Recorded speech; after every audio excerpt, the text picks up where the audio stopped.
A reading from the Holy Gospel according to John, chapter 20, verses 24 to 29.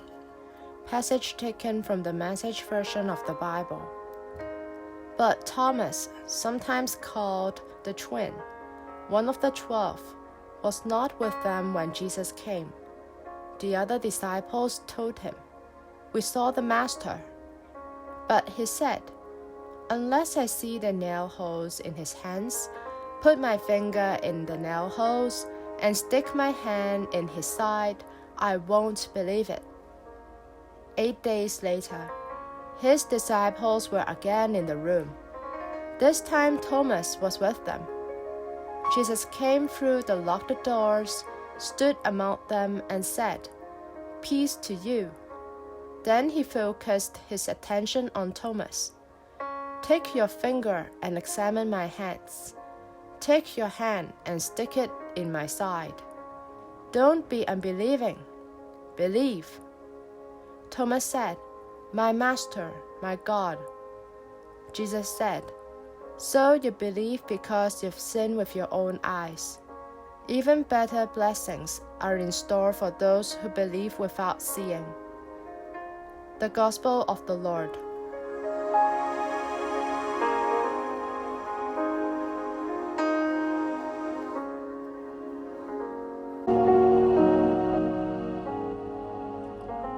Reflections on the Gospel according to John chapter 20 verses 24 to 29.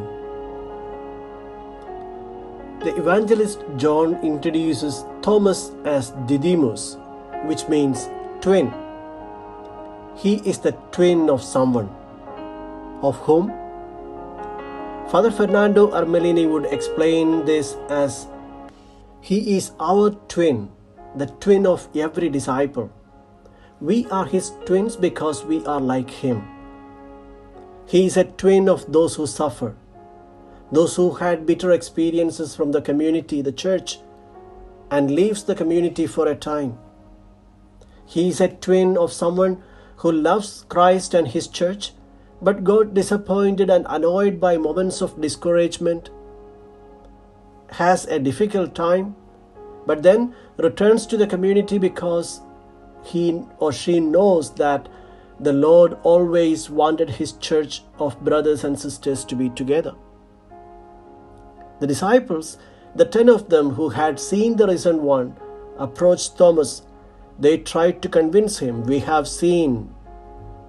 They told him about their experience. But Thomas does not want to believe because of someone else's experience. Here, Thomas is our twin because we too would like to have proof of what we believe in. 8 days later, Thomas was also together with the disciples. 8 days after the Easter is the Sunday, the Lord's Day. Jesus stands amidst the disciples and greets them, "Peace be with you." It is the same greeting we hear on the Lord's Day, pronounced by the priest at the beginning of the Eucharist. Peace be with you. John is telling his readers that on the Lord's Day, when they gather together, although the doors are closed for the fear of the emperor, be assured that Jesus stands amidst them. The disciples had abandoned and denied Jesus, but the risen one does not rebuke them. He always gives them his peace. On the Lord's Day, when we present ourselves with all our weaknesses, the Lord does not rebuke us either. The greeting is always peace. I give you peace. Then he says to Thomas, "Look at my hands and touch my wounds. Reach out and feel my side." It is not a reproach to Thomas.